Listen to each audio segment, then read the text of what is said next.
Hello and welcome to the Motorway Man, and welcome back to part 2 of my service station series, where we're looking at every single service station on a motorway, and this is part 2 of my M5 series. Now, like always, before we get into things, please subscribe to the channel because it helps me out a lot, and consider me supporting on Patreon for loads of benefits and all that kind of stuff that you're not going to find anywhere else.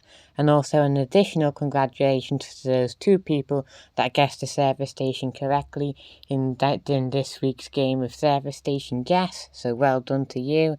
And let's get into the video. Now, if you remember last time, we got up to Welcome Breaks Michaelwood Services between junctions 13 and 14, so let's move on to our next failed proposal service station, and that's Almondsbury Services. Almondsbury was the M5's first proposed service station way back in 1960. The site was proposed by Forte, but the plans were withdrawn later the same year due to complications caused by the M5's construction, so Almondsbury Services can say it was the M5's first service station proposal and its shortest-lived proposal as well, being withdrawn way back in 1960. The next proposal was Overcourt Services at Junction 17. Overcourt was nearly constructed, but it wasn't in the end because an alternative location was used instead. What would that alternative location be? Well, that was Gordano Services, which opened in 1972 and is operated by Welcome Break. Gordano was a really nice service station with loads of choice such as KFC and Burger King. I would recommend this one. However, a site that wouldn't work would be Clevedon Services at Junction 20. It was proposed in 1993 and refused in 1994, and sadly I couldn't really find any more information for you. So the next proposed service station was Kingston Seymour Services, which is a very nice name for a service station if you ask me. Kingston Seymour Services was planned and heavily considered for building by the government. The Department for Environment even purchased the land, but sadly it never came to fruition, because by 1990 the government had concluded there was just no need for a service station there, so plans to build Kingston Seymour Services were just forgotten about. So, next up, we have an interesting arrangement where both sides of the service areas, north and south, are operated by different operators. So this can be found at Edgemore Services.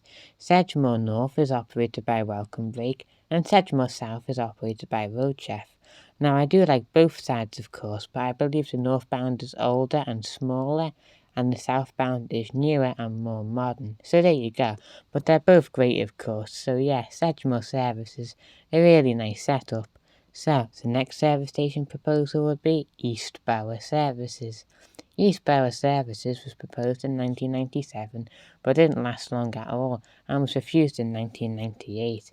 So, moving on, we would arrive at Bridgewater Services, operated by Motor at Junction 24 of the M5. And what makes Bridgewater interesting is that the hotel, in this case a travel lodge, is actually located on top of the main building, as you can see from the pictures, which is pretty interesting. You don't see a lot of services like that these days. So next up would have been North Pefferton Services between Junction 24 and 25 of the M5.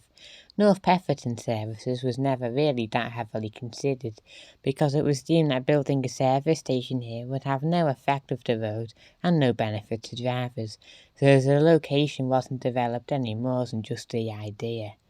And next, we will come to another present-day service area, which is Taunton Dean Services between Junction 25 and 26. Taunton Dean is operated by Roadchef, and what makes it interesting is that it was part of the Department for Transport's original plan, so it is nice to see that one of these service stations was actually developed and still exists today. And after Taunton Dean, we would arrive at Tiverton. Tiverton Services is found at Junction 27 of the M5, and is the smallest service station that there is on the M5. It's also Moto's smallest service station too. So as there isn't really that much for us to see here at Tiverton Services, we must move on to our next stop of the day, which had it been built would have been Willand Services between Junction 27 and 28.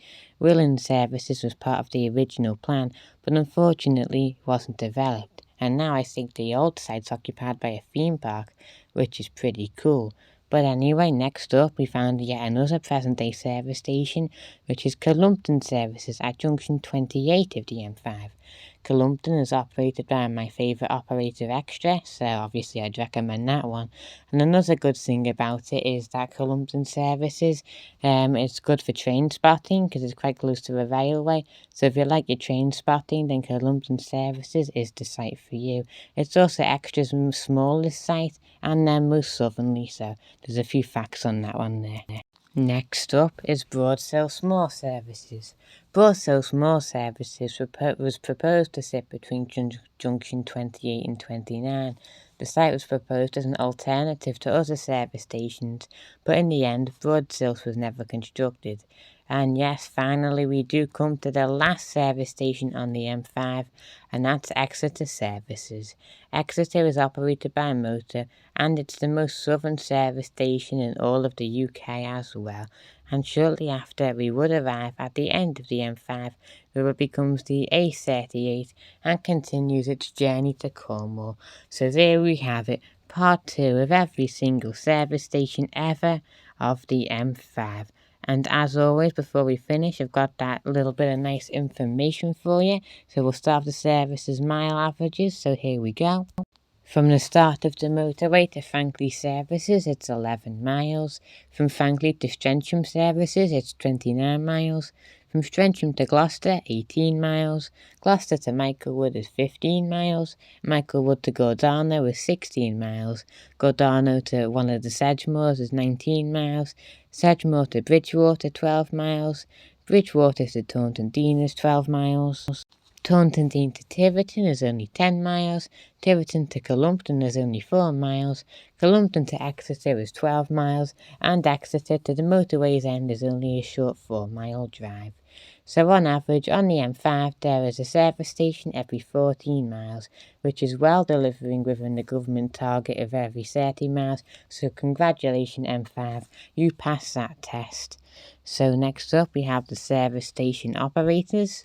Franklin Services is operated by Motor, Streatham Road Chef. The Gloucesters are operated by Westmoreland, Michaelwood is operated by Welcome Break, Gordano, Welcome Break, Sedgemore, Welcome Break and Road Chef. Bridgewater Motor, Taunton Dean Road Chef, Tiverton Motor, Columpton Extra, and Exeter is operated by Motor. So in total, that means that Road Chef has 3 service areas, Motor has 4, Extra has 1, Westmoreland has 2, and Welcome Break has 3. So there we have it. So and that means that Motor has the most service stations with 4, Extra's only got a little 1, and obviously Road Chef, Welcome Break and have both 3. So there we have it, the end of the M5, the longest motorway we've covered to date. Now, yeah, as I mentioned at the start, if you're interested in my channel, I do shorts now, where like I show you little clips of service stations. You've got to try and guess where I am, so definitely partake in that. It's always fun. Episode of that coming on Wednesday, and then I'll be doing a service station tour on, I think, Sunday. So yeah, I'll catch you then. Have a great one, and I shall see you on Wednesday, and I'll catch you on Sunday. Subscribe to the channel, and goodbye.